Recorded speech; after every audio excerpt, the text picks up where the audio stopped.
and I'm here from the Department of Advancement at NEC, and I oversee our engagement team. So we are thrilled to have you here for our inaugural engagement event out here in San Francisco.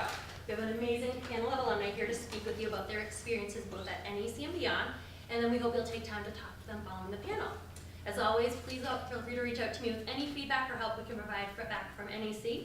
And now, without further ado, I'll pass the conversation to our moderator, Jonathan. Thank you. Hello, everyone.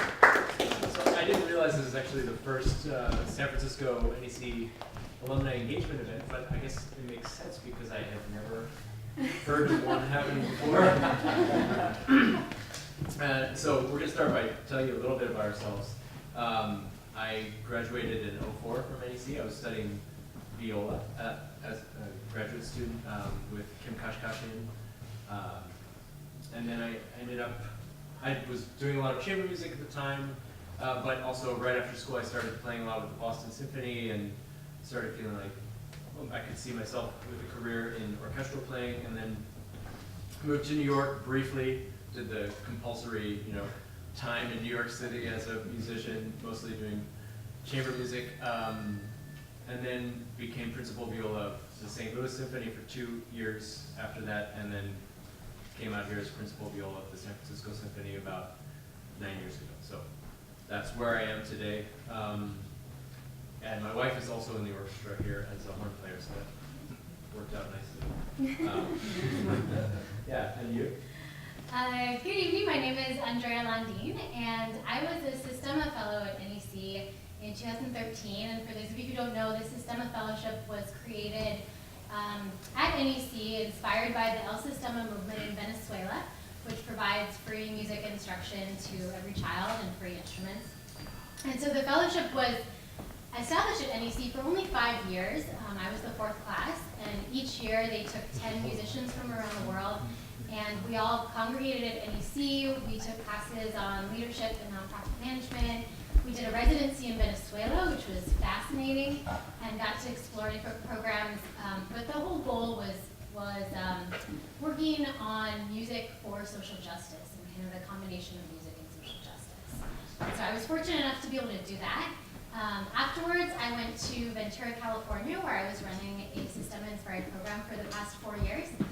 And I, just this past year, graduated from Stanford with my master's in education policy and leadership. So that was we graduated on Sunday, actually.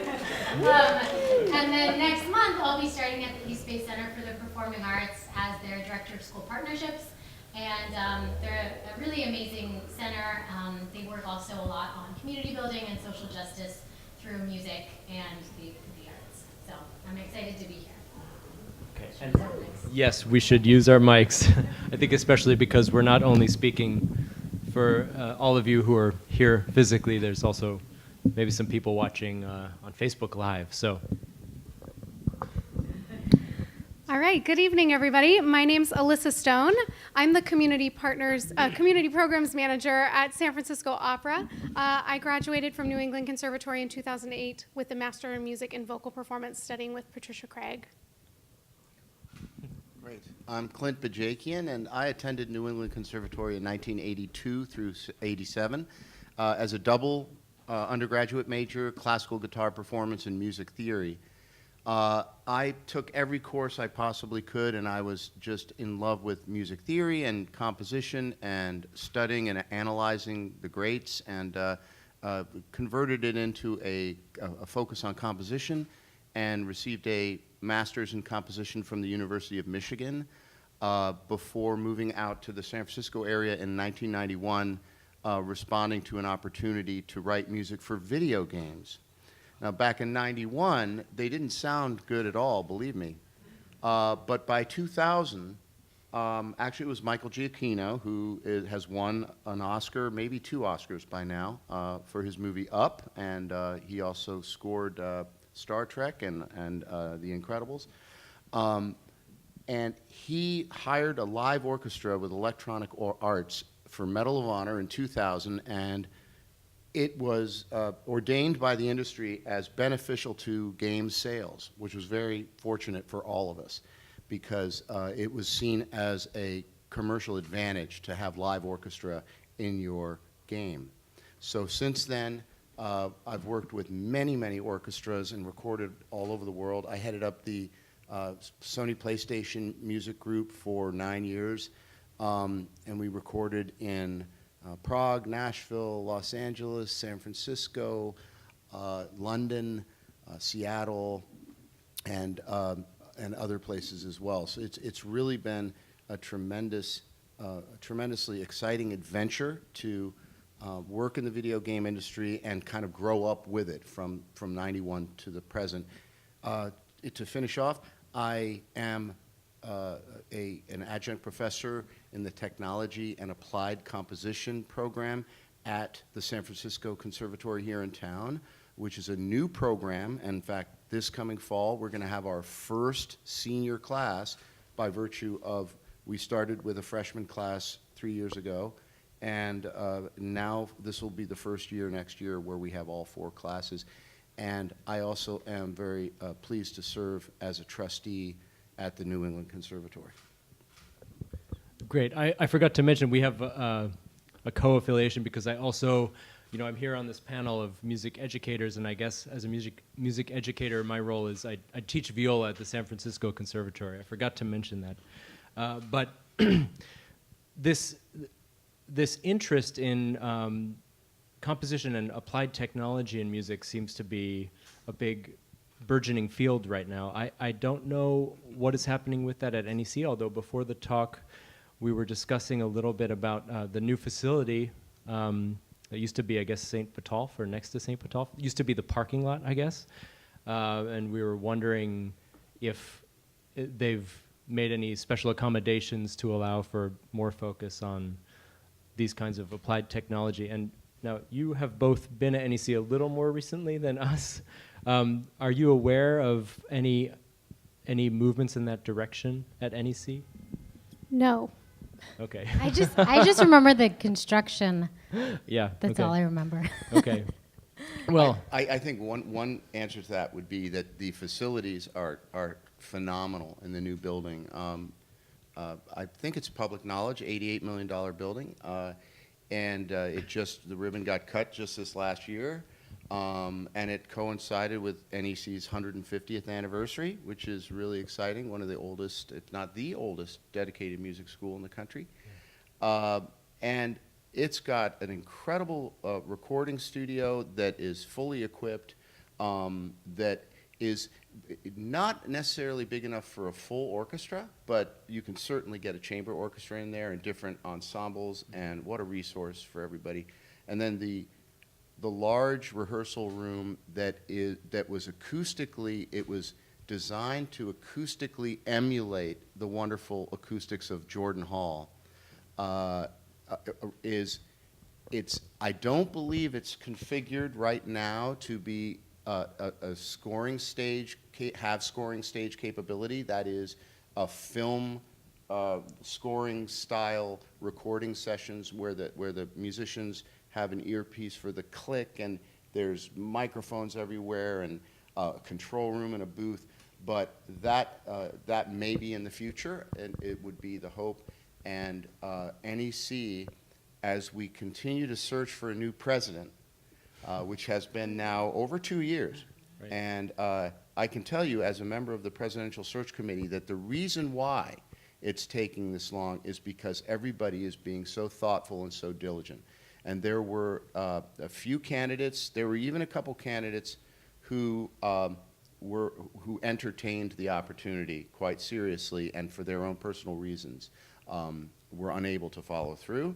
And everybody from all angles are being so cautious, and everyone wants to get it absolutely right. So the presidential search is actually going very well, and Tom Novak is the interim president right now, and the provost and dean, and is just doing a spectacular job.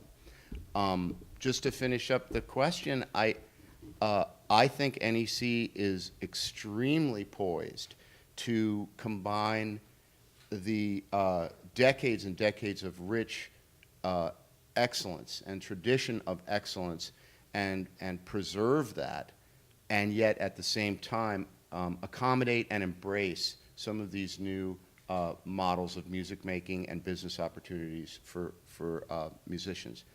And I think one thing that's going on is allowing the process of securing a president to be a kind of prerequisite, if you will, to really get going in earnest on some of those enhancements to the curriculum, to the facilities, to a longer-term plan. It just wouldn't make sense, probably, to embark on some of those strategic developments without the new president, who is imminently coming. So. Great. Yeah, I imagine you're trying to find someone who can both embrace and continue to nurture the great history of the conservatory and just in fundamentals of great musicianship, from every aspect, and also start to move it a little bit into the future, whatever that may be. Yeah. Alyssa, could you tell us, I'm curious, we work right across the street from each other. I know a bit about what the symphony is doing in terms of community partnerships, and I imagine that the opera is doing some of the same sorts of things, but can you tell us what kinds of initiatives happen at the opera? Definitely. I love to talk about the programs at the opera. So as the community programs manager, I oversee all of our community engagement programming, everything from early childhood programming all the way through senior programs and every age and program in between. So that includes our First Act early childhood programs, which are a new initiative as of about 2.5 years ago. Those are programs for families with children ages 6 and younger. They're a first step of getting your toes wet in the world of opera and really engaging young children in the way that most European countries do, of introducing music and the arts and theater to kids at a really young age when they're first being influenced by the arts. Through family programs, teen and middle school programming, adult, university, senior, and all of our large community initiatives across the company. So for example, right now we are doing the Wagner's Ring cycle here at the San Francisco Opera. Surprise if you didn't know about that, I'm sure that you do. And so I oversee all of our Ring Festival programs, which are educational engagement programs on Tuesdays, Thursdays, and Saturdays at the opera. We really wanted to create an engaging festival feel for people who are coming from all across the world. We have almost 30 different countries represented in our audience for this Ring cycle, which is extraordinary for our company. And so we've been doing a lot of varied programs to give people a way to engage with the Ring in new and interesting ways, and getting them introduced if they're a new Ring Wagnerite coming to a cycle for the very first time. We want it to be really accessible and interesting for them. I also oversee some of our more ancillary type programs. This Sunday is San Francisco's annual Pride Parade. So I oversee our Pride committee. We have a big float and marching contingent, actually. So for the Pride Parade this year, we've actually introduced and invited other performing arts organizations to march in our contingent, which includes San Francisco Ballet, SF Jazz, New Conservatory Theater Center. We invited the symphony, but y'all didn't want to march with us. When do I come to the floor? San Francisco Conservatory of Music, and our Bravo Club and the San Francisco Opera Guild, just to name a few. So we really wanted to create this beautiful communal showing of the arts in San Francisco during this huge event for the Bay Area as the Pride Parade. That reminds me. So one of the things I've noticed in San Francisco specifically is that there seems to be a kind of, a geographical coming together of these arts organizations right around the Civic Center area, which I think is wonderful, although it does make traffic far worse. But, you've got SF Jazz, the Conservatory. They're marching with us too, SF Jazz. That's great. Opera, ballet, symphony. It's the cultural center of the city in a way that it wasn't as much, even 10 years ago. Well, and just about 10 years ago is when the city voted to rename Van Ness the Avenue of the Arts. Oh, okay. And so that's, and for many, many decades previous to that, a large number of arts institutions lived kind of along that street, the ballet, symphony, and the opera, of course, the big three.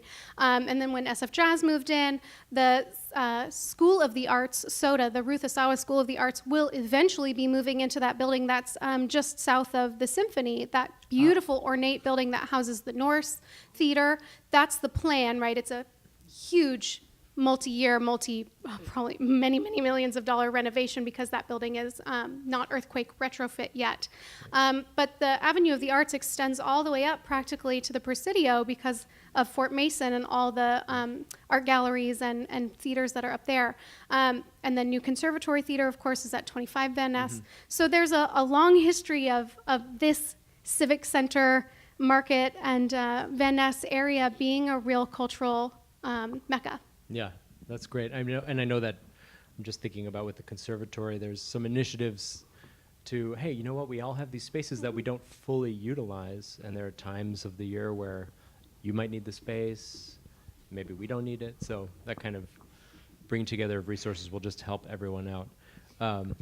I was curious about, just on the especially the youth level, I know I have a 3-year-old who likes music, just sang Hey Jude for the first time.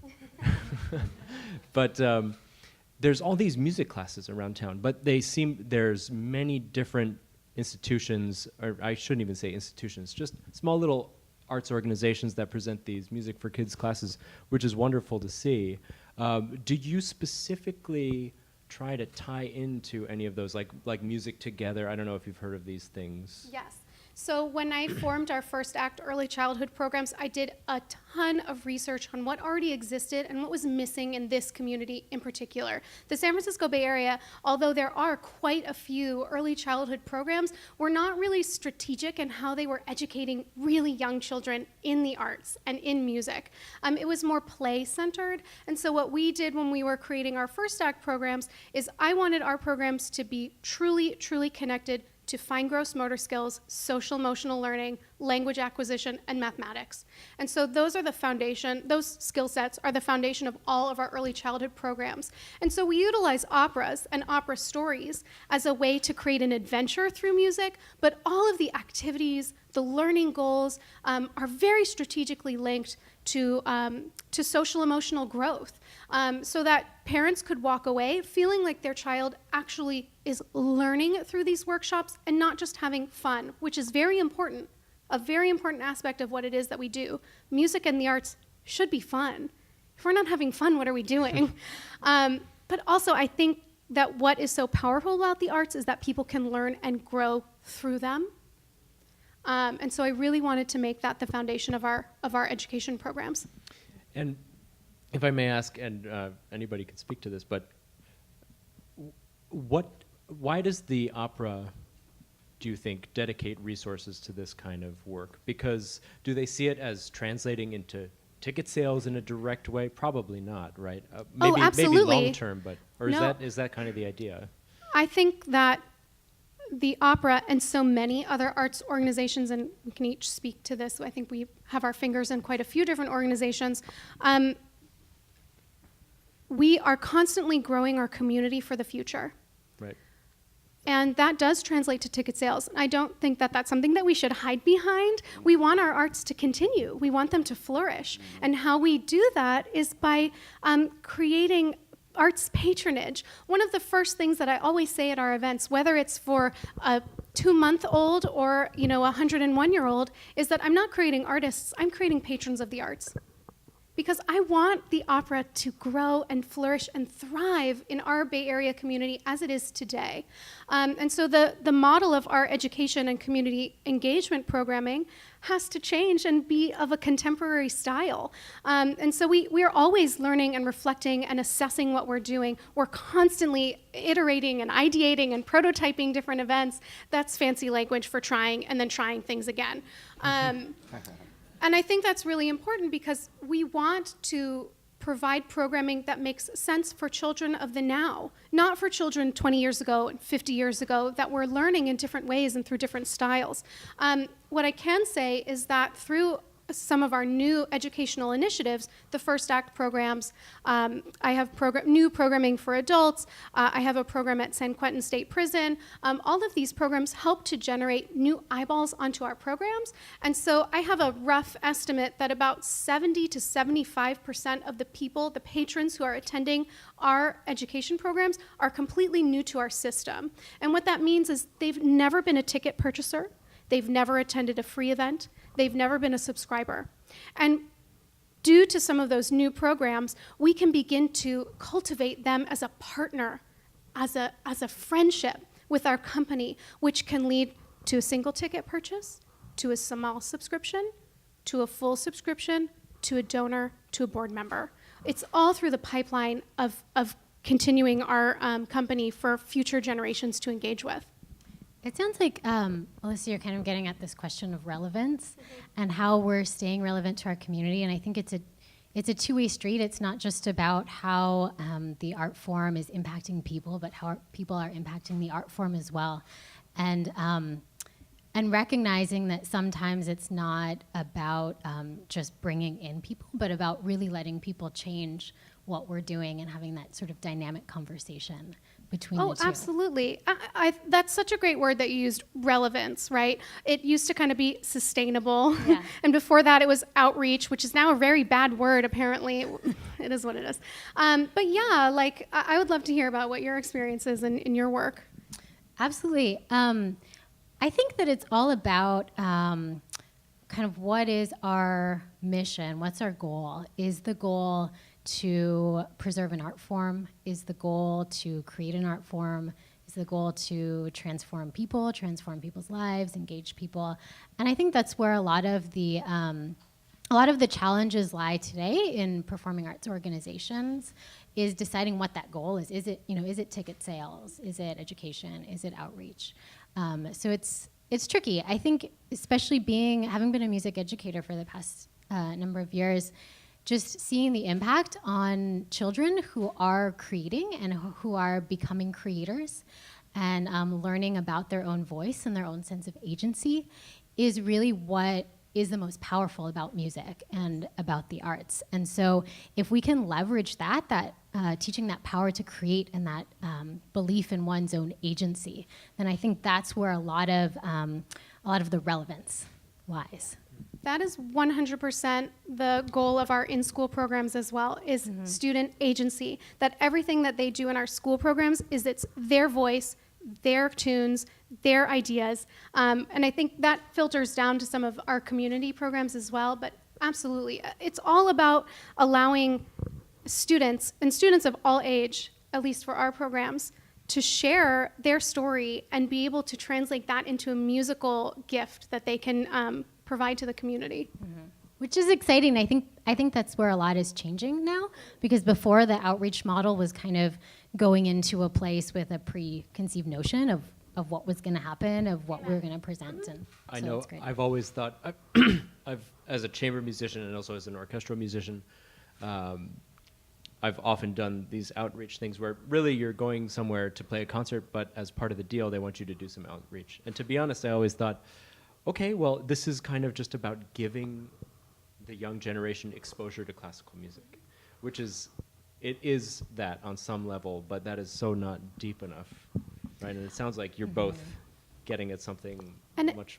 Yeah. Exposure is a very important aspect of all this as well. There is something incredibly special about sitting and letting music wash over you. That is absolutely part of being human and being the best human you can be, right? Is letting music pass through you and change your inner physiology. I also think that there is that next step then too of like, how do we get people to be involved in that creation? The symphony is the only institution in the entire city of San Francisco and probably in the state of California. I'm not 100% familiar with LA's programming, but it's the only institution that we have in the San Francisco Bay Area that every single San Francisco Unified School District student engages with. We're a close second, the opera, but the symphony is the one that's doing that. And the programs are exceptional. They're award-winning, and they are exposure-based. And it's giving that invitation for students to hear music that they would not otherwise hear, to engage with those 4 different world-based ensembles, and then find their next step with some of the other programs that organizations throughout the Bay Area offer. I had a colleague at NEC, one of the other System of Fellows, who made this great analogy about exposure and education, how exposure is like taking a kid to the zoo and saying, hey, this is an elephant, versus taking the elephant home with you as a pet. And so I think that's a really good way to think about exposure and education. Yeah, that's great. Now you've got me thinking. I know that the symphony is great at this exposure element in that they all go through it, and it's amazing to see. We see the entire demographic representation of the whole city in these concerts, which is wonderful. But I do wonder, and there's engagement leading up to those where they actually attend the symphony. There's a lot of programs in the schools, unfortunately with musicians not from the symphony, but we have a But great incredible ensembles. Yes, so I know it's Those a great quartets. program with Yeah. great local musicians. And the truth is we don't really, as members of the orchestra, have time to be going out to as many schools as there are in the area. But I do wonder how the engagement continues beyond that, or if we just kind of say, okay, well, now they've been exposed in kind of a deep way because of the what they do in preparation for it. But is that it? Is that the kind of, then it's up to them, like they think as an adult, like, oh yeah, I went to the symphony this one time and it was cool.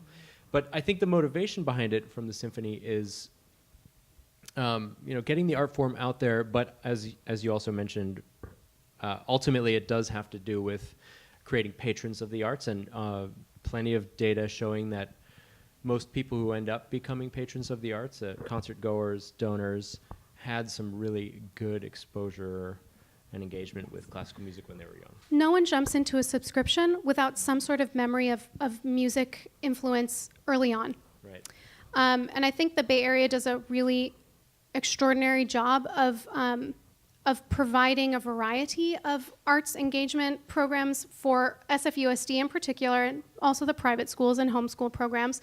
Like the opera, we offer our dress rehearsal, our final dress rehearsal attendance. I think the symphony does things along that lines, although the AIM and the Opus programs definitely cover those aspects of things. The ballet does open rehearsals. ACT has student rehearsals.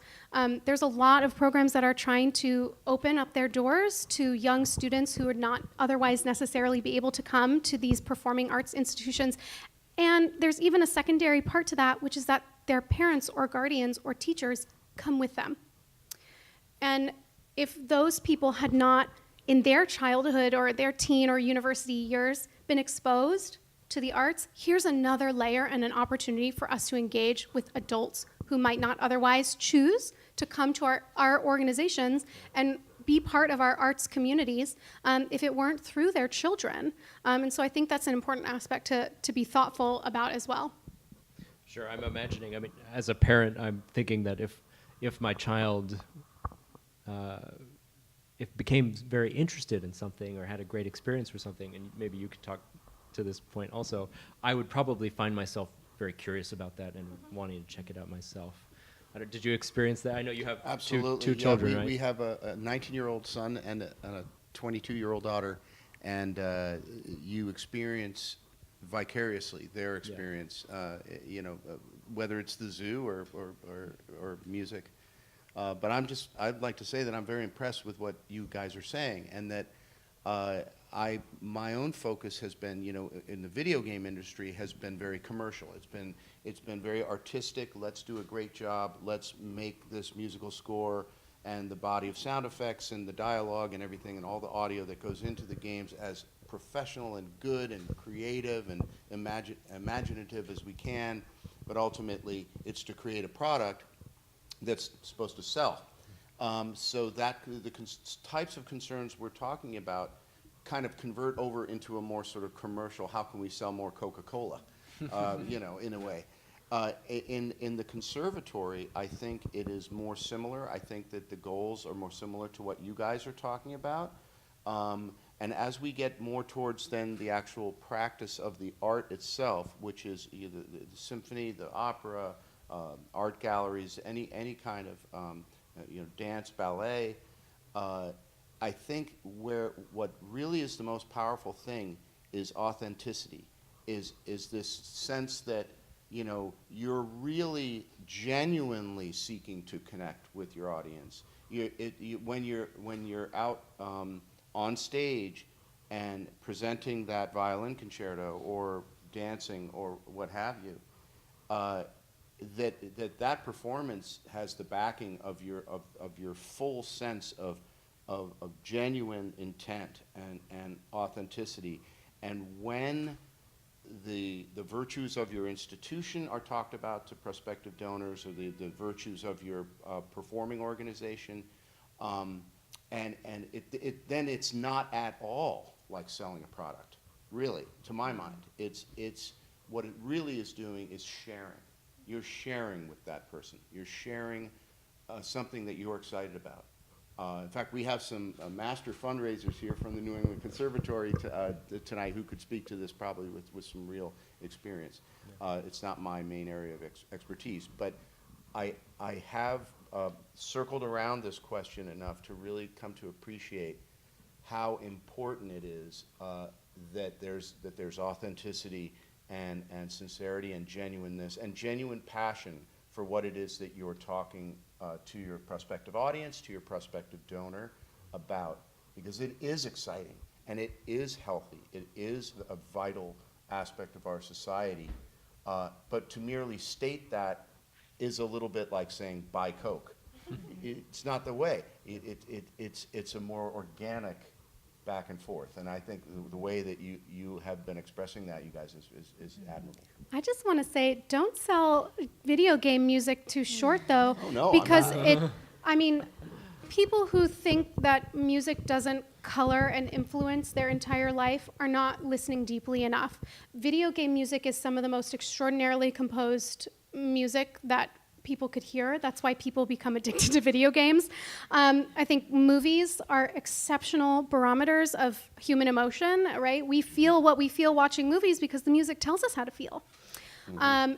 Television shows, yeah. Let me speak to that. A couple things.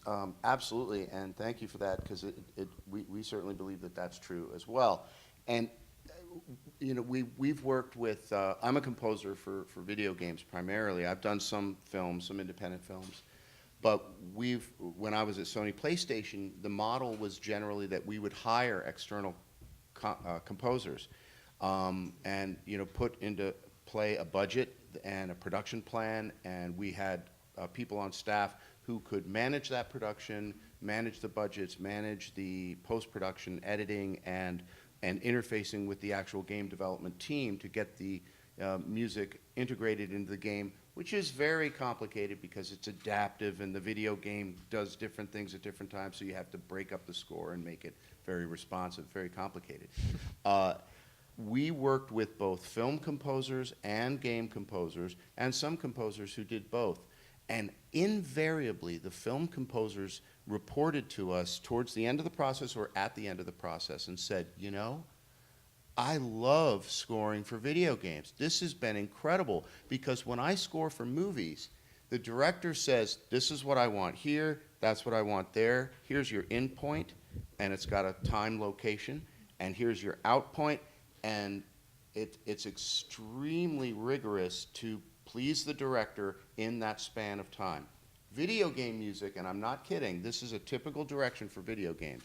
It's like, okay, it's dark, you're in a magic forest, it's dangerous, here's some of the artwork of the kinds of creatures that are around, here's some of the things, the types of things that can happen in there. Best assignment ever. Yeah, and we just want you to create, literally, we want you to create 2-minute composition that kind of portrays that feeling, that emotion. Thank you. And the composer goes, you're kidding. And they have the best time. And we all have the best time. I mean, I've been a composer on World of Warcraft, which is one of the bigger franchises that Blizzard Entertainment does. And literally, I'll get wonderful artwork. I'll get some very brief descriptions. And then it's just for me to dream and to create a piece of music. And we scored all that with live orchestra, live choir. And so it really, thank you for that comment, because it's true. Video games for about 15 plus years have not been that old stereotype of the bleeps and bloops and, no, they have rivaled in their music production and music production values and compositional values and artistic values feature films for many years now. It seems like that's the way, hopefully, that a lot of the music education field is going in terms of student voice and choice and developing that creativity and kind of starting to veer away a little bit from the more traditional model of learning about notation and sort of rote methods. So I can see the connection there with what's going on in the field today. So it's exciting to hear. You spoke in your just opening description of what it is you're up to right now, and specifically about the center in the East Bay that you're going to be starting with, about the interface between music education and social justice. And I'm just wondering if you could sort of tie that in. You were talking about that people through this process of music making or creativity in general learn to have a sense of agency. And what role do you think that plays in their, in social justice? Yeah. I think when we're talking about social change and personal transformation, it requires an element of agency and an element of imagination. So imagination plus agency leads to social change. And I think that's a great parallel for music, especially creative music making, because it's essentially imagination. You imagine what you want, and then you have the ability to act and to create it. And I think if we can see music as a kind of metaphor for what we want to do in the world, in our communities, then it can be really powerful. And if we create opportunities for kids and students and community members to practice that, to practice imagining something and then practice making it happen, then we can see those, and I think we've probably all seen it in our careers as well, how those skills transfer over into so many other parts of people's lives. And where I was working before, we provided instruments and free music lessons to children from low-income families. A lot of kids who were kind of caught in this cycle of a really rough home life and a cycle of poverty, and there was a lot of home abuse, and families were being deported, and it was really rough. But to be able to engage a child and to help them find a way to imagine something that's different and then give them the skills to act on that is pretty transformational. Yeah, I'm thinking about, we've all heard of El Sistema, and of course it's hugely influential. I think a lot of us, for myself, when I think of El Sistema, I think about videos of very vivacious orchestral performances. And I know that the program is about way more than that. In fact, that's probably just a very small part of what the mission is. I'm sure that a small percentage of people who go through El Sistema go on to become professional performing musicians, I imagine. Mm-hmm. So is the mission of that program really to create more empowered members of society? Is that sort of the vision for the program? Yeah, I think it depends on who you ask, okay. Because the movement has grown so much, both in Venezuela and throughout the world, that there's so many different forms of it. I think that personally I see it as a movement of empowerment through music, whether that's through an orchestra or not. I was kind of veering away towards an orchestrally based model in Ventura, just because I think that only teaching kids to read music and follow one person is not the best way to empower them. Mm-hmm. So we were focusing more on chamber music and composition and improvisation. But I think there's also something incredibly powerful in that. So I think it started as a small initiative and as a very powerful idea, and has grown to take on so many different forms, which is exciting because there's a lot of possibility. I know that there was a member of the San Francisco Symphony who unfortunately had to retire early just due to an injury, but he was pretty fired up about El Sistema and went on to create some sort of program here. Yeah, you know Seth? Yeah. Oh, okay. Yeah. I wish I knew more about the program, but it's great. It is great. Yeah. Oh, okay.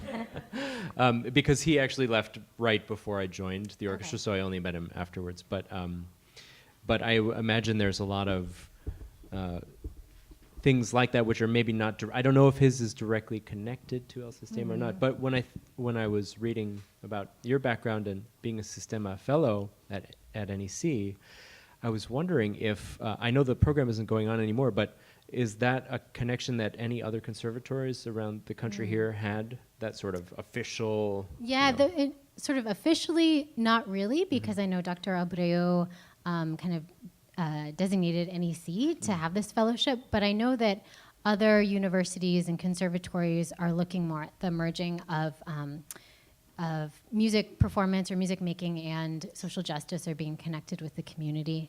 I think it can get a little bit dangerous when orchestras or conservatories are so involved, because then it's the question of whether it becomes a means to promote classical music or to promote what they're doing versus the initial goal of empowerment and social justice.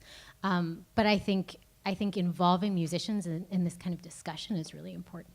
Now, I just want to piggyback on that, because Longy School of Music in Yeah. Boston, Cambridge, Yeah. where is Yeah, it? I don't know. One of the early music programs just created a new school of social justice and music, and it's fascinating what some of that material looks like. But it is starting to grow, and I think it's a really important aspect of how the arts further themselves. That I think the arts and social justice have always been intrinsically linked, right? What is at the forefront of any march is singing, is drumming, is chanting, is dancing. And so people who are part of those movements want to be part of the arts movement as well. I'm curious because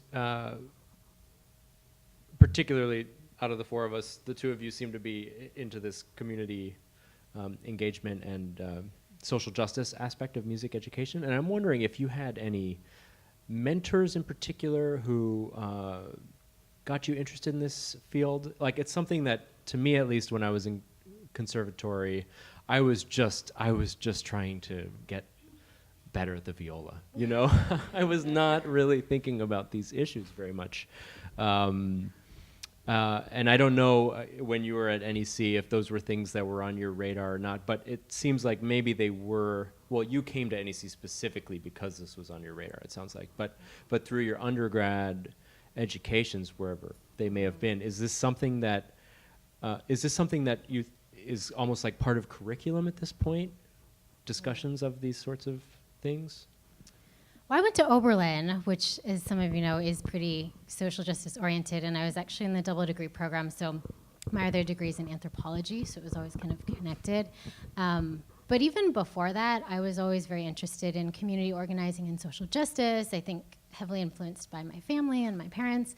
But it took me a while to see the connection between the two, because also when I was at Oberlin, I did practice for 6 hours a day and was super focused on what I was doing, and then I would go read about things or have these discussions, but didn't necessarily see the link.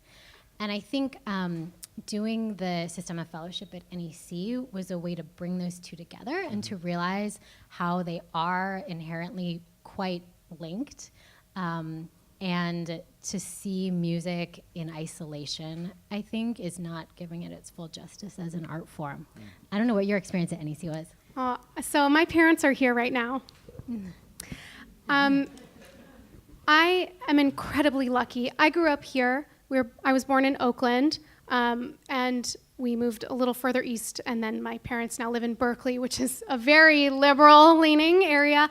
But I can't remember a time in my life when music and the arts and social justice and social action were not part of every single day of my life. I grew up in a very liberal-leaning synagogue.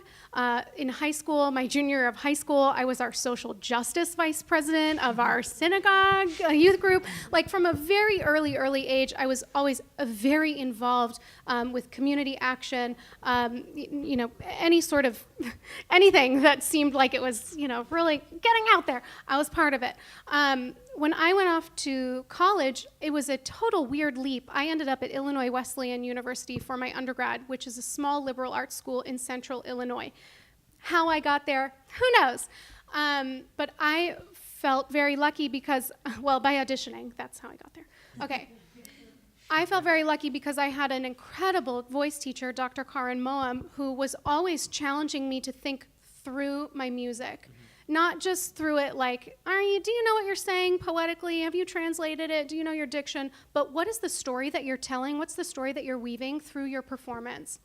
And so at Illinois Wesleyan, I had a ton of really exceptional opportunities to flex and grow and stretch what it meant for me to be a performer. I knew from a really early age that I was not going to be a professional opera singer. I was not interested in that life. I do not like auditioning. I would much rather tell stories in my own way and in my own time, which made the transition to New England Conservatory very challenging, actually. It's a very traditional school. It's steeped in, very rich antiquity, shall I say. Gorgeous, incredible artists come out of that school, but it wasn't necessarily the right fit for me. I was swimming in a sea of sopranos. And so after my first year master's, I decided to kind of pivot a little bit, and I actually did a fellowship of community performances that was led by Tanya Magi, who I have not talked to in 10 years, but I continue to think about her as a very influential person in my life. Because that opportunity with that fellowship gave me the chance to step outside of New England Conservatory and into the community with my music making and with my educational slant. And so through that opportunity, I got to engage with people across the community from all walks of life on all social economic levels. And I had to learn how to tell a story that made sense to you today and you tomorrow and you the next day. And that really forced me to be able to think through my music, like my undergraduate voice teacher, Dr. Karin Moam, really encouraged me to do. After New England Conservatory, I came back to San Francisco, and I did my postgraduate diploma at San Francisco Conservatory of Music, studying with Kathy Cook, who is the best. I mean, she's an inspiration. And she also allowed me a lot of freedom in a conservatory setting to do music my way. While I was at the conservatory is when I started working at the opera, and the rest is history. I'm just wondering, when I think about these organizations that are devoted to getting people from communities such as, let's say, West Oakland or something like that, where there really probably isn't as much of an opportunity to, say, get to certainly classical music concerts. And then we have these conservatories like NEC or San Francisco Conservatory that are just constantly presenting high-level concerts, which are also free and open to the public. If there's a way that we can maybe partner between those organizations to really, give like people from the center in the East Bay who maybe have developed an interest in jazz, come to a jazz concert. That's free anyway. Do you know if there's any kind of, are there any sorts of partnerships like that? I think Were there at NEC or partnerships here? is a tricky word, because often in partnerships, it's like it's more about one organization pushing their own agenda and then trying to get as many other people on board. But when we think about true partnerships, finding the common interest and the common goals, and then together working towards that, which may end up looking really different than what it would originally look like. And I think there's some great things being done, but it's harder than it seems, is what I've come to realize. And it's also, I think, not so much, sometimes we think about partnerships, I think I've started to use the word ecosystem a little bit more, because it's about what's going on in the entire community and not just between two different organizations. Right. So I think it can be really powerful and pretty challenging. I just wonder if there's an opportunity here for, particularly, not so much for the institute, on an institutional level, like, hey, we're gonna bus people over to our free concerts, but at the student level, to have students who would have to be interested in this sort of thing, but to create, I won't say partnerships, but something in the ecosystem where students have an opportunity and maybe even a small obligation to go out to some of these community-oriented programs to at least have some exposure to, hey, guess what? Maybe you came from a family where everybody loves classical music, but in this community, people, maybe they don't even know what it is. I know, but it could still be powerful for them, and it could be powerful in both directions. Maybe that's something that we should be exploring more. I don't know. I think that's what the Laundry program is getting at a little bit, in terms of having every young musician being involved in the community somehow and talking about what our responsibility is as a musician and as an artist.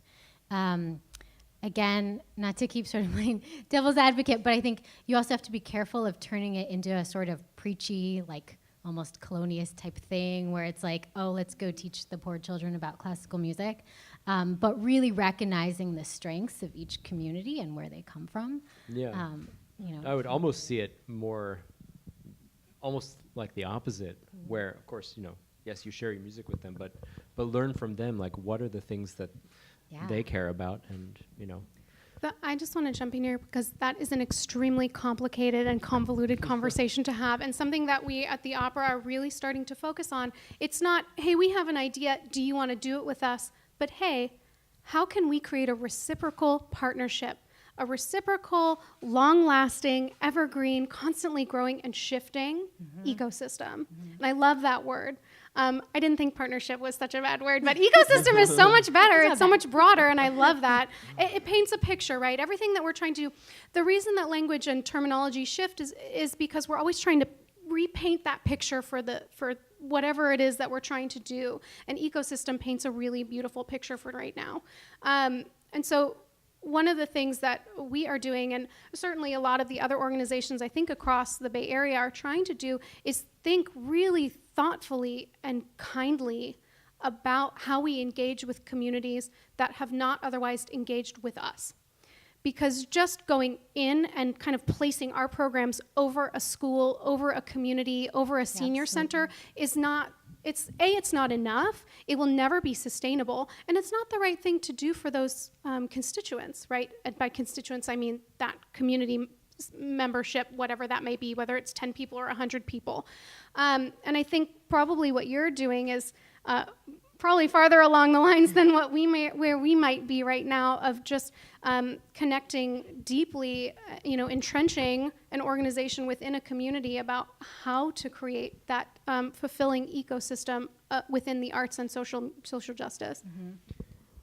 This has been, for me, a very enlightening discussion, but I am guessing that some of the members of our audience may have questions for us. And we do have some time set aside in this evening for a Q&A, so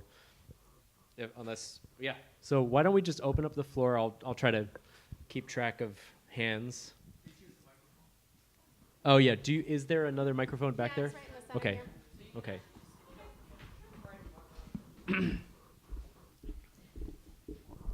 Hi guys, I just wanted to thank all of you for being here this evening, and of course thank NEC for putting on this phenomenal panel. It's been a real pleasure to listen to you all. But I wanted to kind of respond to something that Alyssa said about looking through the music to the story that you're telling, and it really kind of brings to mind the idea of teaching artistry. And what I wanted to ask you all about is what the role of teaching artistry has in an educational environment, because you're not just teaching technique, you're not just teaching someone to sing really well or play the piano really well or play the violin or the viola really well. You're teaching someone to tell a story and kind of respond to the things. You might not have lived in the 1800s when the German Romantics lived, but why is that music still relevant? As you said, could you possibly respond to that? So I've been a teaching artist for about 15 years now. In addition, side by side with my arts administration work, and I'd love to hear if you both have been teaching artists as well. For me, I go into every classroom setting not as an exhibitor of information, but as a learner myself. I try to create a complete, equitable environment whenever I walk into any sort of classroom, and I start just by asking people questions. What are you listening to now? What did you listen to yesterday? What do your parents listen to? What's the song in your heart? What's the book that you're reading? What's the phrase that really popped out to you today? I'm always trying to figure out what is really jazzing people up right in that moment, and that's our jumping off point to learn about other arts. If you liked that book, have you checked out this other author? You like that painting? Have you thought about drawing that yourself? What inspires you about that? What do you see in that? What do you think about it? And what have you learned from it, right? VTS, visual thinking strategies. What do you see? What do you know? Why do you know it? And so that's kind of how I approach every environment. I've been in every kind of teaching artist, role that could possibly be. I've been a dance teaching artist, a theater teaching artist, a voice teaching art, directing, composing, which is rocky for me. But and everything from K through 12th grade. And I think the thing that really kind of continues my work and really keeps me really agile and alert in what I'm doing is that I don't know anything about that kid's inner life until they tell me about it. And so if I can open them up and create a storyteller within them by showing that I am a storyteller myself and asking them and showing them that their story is vital and vibrant and interesting and I'm interested in it and I'm going to ask you questions about it, then my job becomes cake, right? Because that's what a teaching artist really does, right? You're an artist to teach and you teach to be an artist. That's kind of the old mechanism. But I even think that we can go a step further by being storytellers more than just artists or artisans. Because whatever medium that we might work in, we're telling a story. And that's what I'm trying to pull out of students. Yeah, I would echo that. That's a really good point about storytelling, and I teach composition privately. And no matter what you do, when you write a piece of music, you are telling a story. You're engaging in the weaving of a narrative. So I agree with that. And I also, this is a big question. It's a huge question. I mean, literally, it's an entire field of study, really. So what I'll choose to do is just give you one little window into one of the main struts of what I guess I would consider my teaching style. And that is when we're writing for these wonderful instrumentalists and singers, and we are notating, let's just call it ink on the page, I really favor the philosophy that those are instructions for human movement. Those are instructions that are interpreted by a human being and executed by a human. Forget the instrument, doesn't matter, right? So I'll sometimes point out things like, when you go see the string quartet that you just wrote, pay attention to the way the players move their bodies and the way that they move when they're playing. Because you'll get certain confirmations about what you intended, or sometimes you'll get disappointed that you will have maybe not gotten them. And I'll tell you something else. If the players loved something that I wrote, that's it. I'm done. Because if they loved it, then it meant that it worked for them and their instrument. And what deeper relationship can you have than an accomplished musician and their instrument? And if you were fortunate enough to provide instructions that gave that human being something that they found meaningful, and translated into a human experience for them, and I'll almost go so far as to say the music doesn't matter. It really is about this human connectivity. That's what it is about, and I loved what you guys all said tonight because it really was, wow. I mean, you were being very articulate about it. I often sort of leave a lot of that sort of only semi-understood in my own mind and certainly not really spoken about too much because it's complicated and you have to kind of really focus and sharpen your mind and really spend time with that subject matter to be able to articulate it and put it into ideas. But I applaud that, and I think that I'm sure you do as well. We work in that realm in our own ways and recognize how important that human connectivity is that happens within an ecosystem. And last but not least, I'd love to just go back to that question about social justice really quickly. I sit on the board of an organization up in Marin County called Marin Shakespeare Company.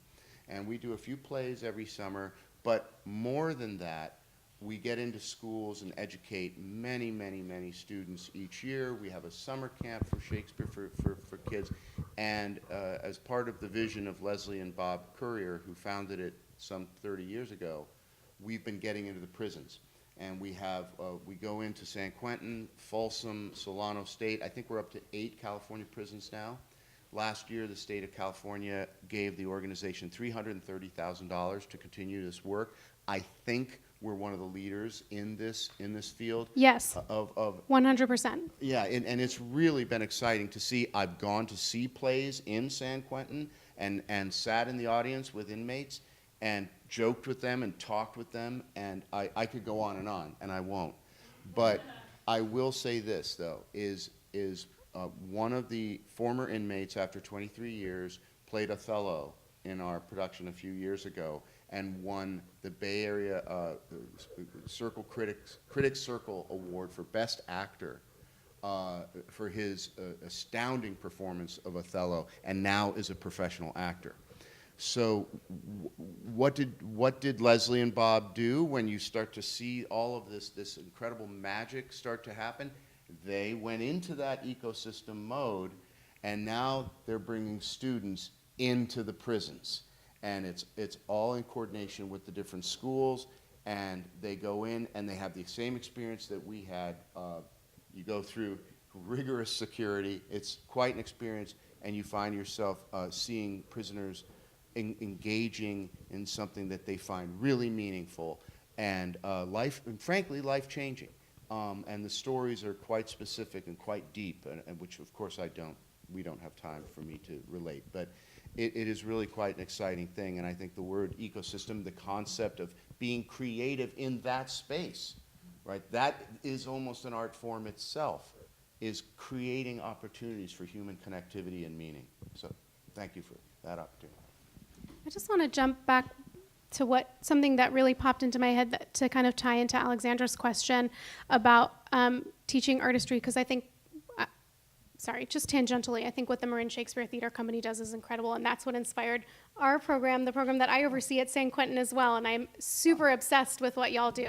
And when I used to work at Stern Grove Festival, which is a summer music program, I created an ecosystem with Magic Orchestra, which is locally based here. And one of the things that we did over our camp week was we actually had the students create compositions from nature, right? Stern Grove is an outdoor music festival. And so these students who are not composers yet, they became composers over the course of a few days, went out into Stern Grove and picked up leaves and sticks and rocks, and on large sheets of paper composed with these natural elements, and then a quartet of Magic Orchestra members played their pieces.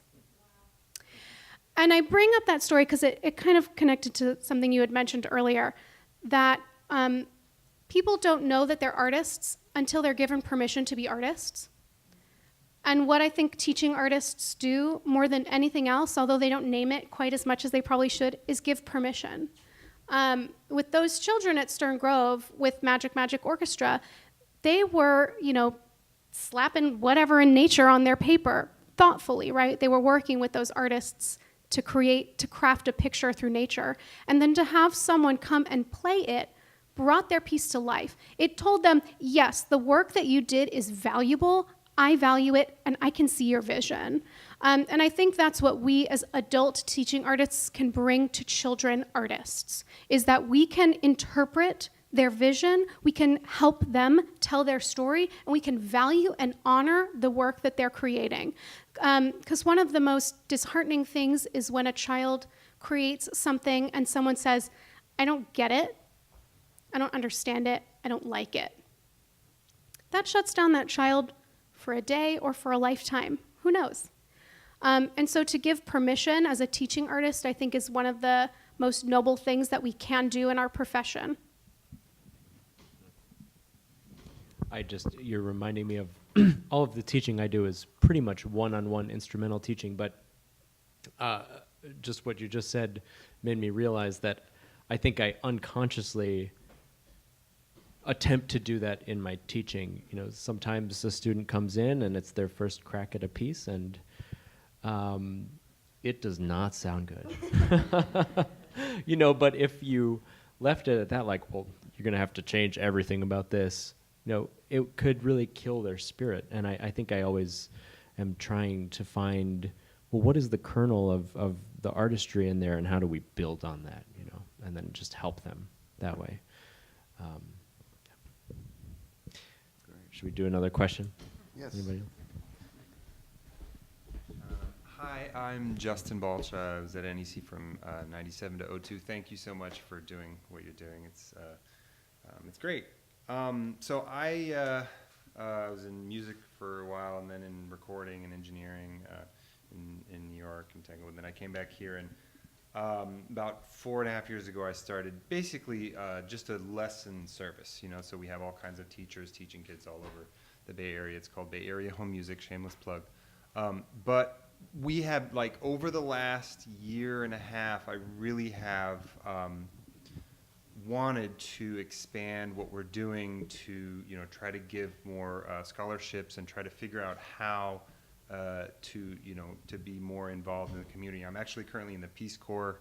I was randomly home for 2 weeks, and so I was like, yeah, I definitely want to go to this because I'm involved in music education, and and I'm very interested in trying to expand what my friend and I, who went to Oberlin, started, a few years ago. And just any suggestions you have as people who have been working in organizations that foster community engagement and all that, just basic first steps. I don't know.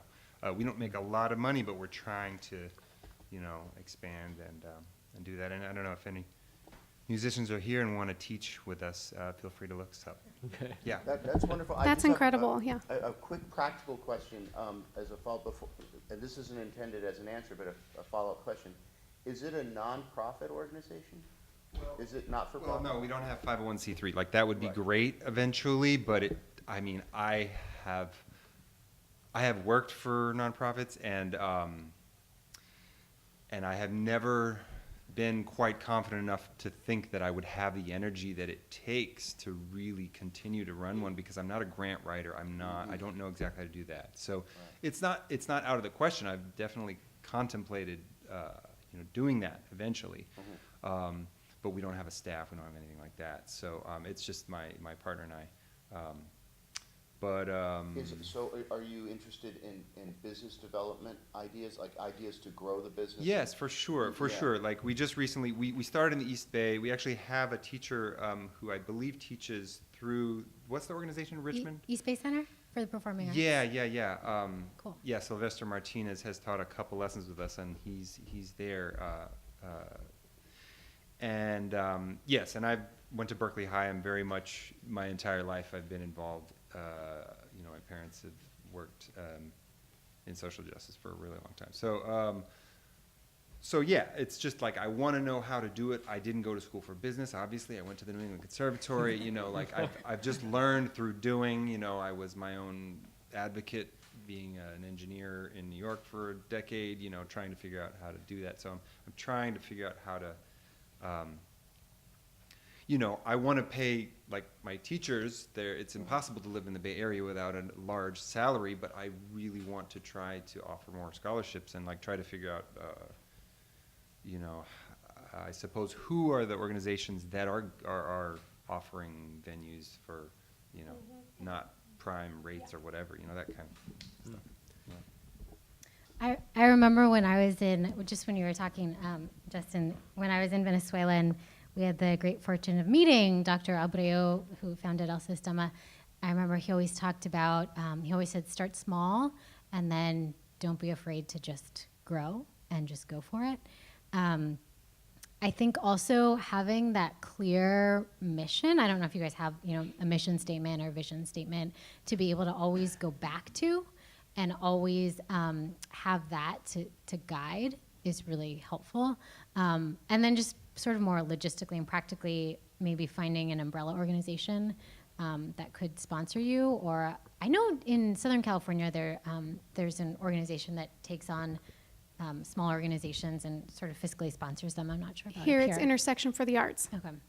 Are you familiar with Intersection for the Arts? I heard the name, but They're a fiscal sponsor for small and up-and-coming arts organizations and engagement organizations. One thing I would say is that you've just done it. That speaking to us and having the mind to get up at the microphone and create this topic in this venue, keep doing that and talk to people. And I think that's a huge thing. And yes, one of the things when I give advice to emerging composers, artists, younger folks who are coming up, and they're a little bit confused about, not to say that you are, but you know, the young up-and-comers are a little confused about how to go about getting their career started.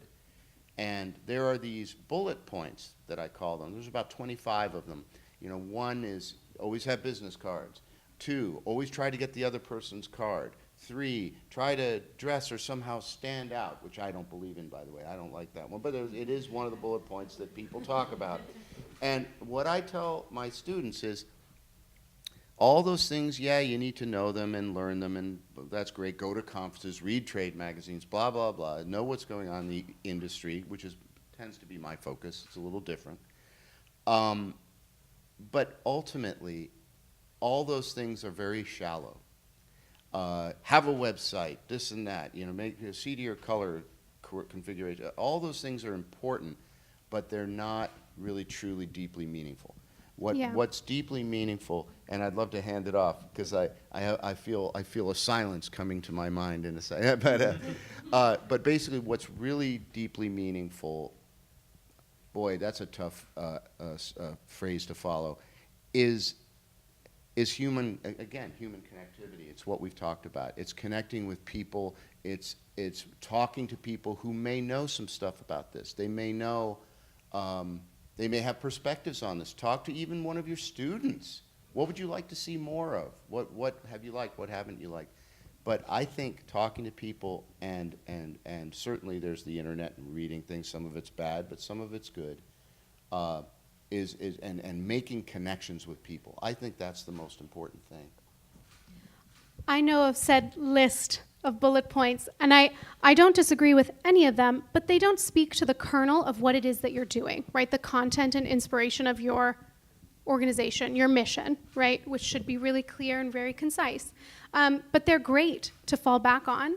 They absolutely are the structure upon which you create a professional and a well thought of organization. So they're not something to push aside. I think they are very important, but they don't actually create a good organization. They help to bolster a good organization. I've never founded an organization before, so I don't know, but here's some suggestions.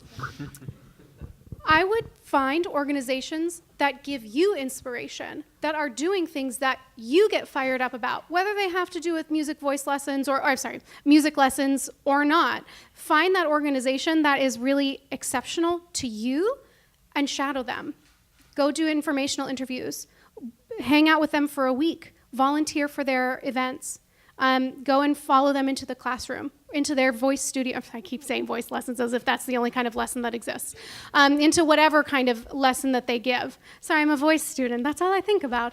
But I would find some of those organizations that are doing things that are similar or that really fire you up and learn from them because they've crafted that path.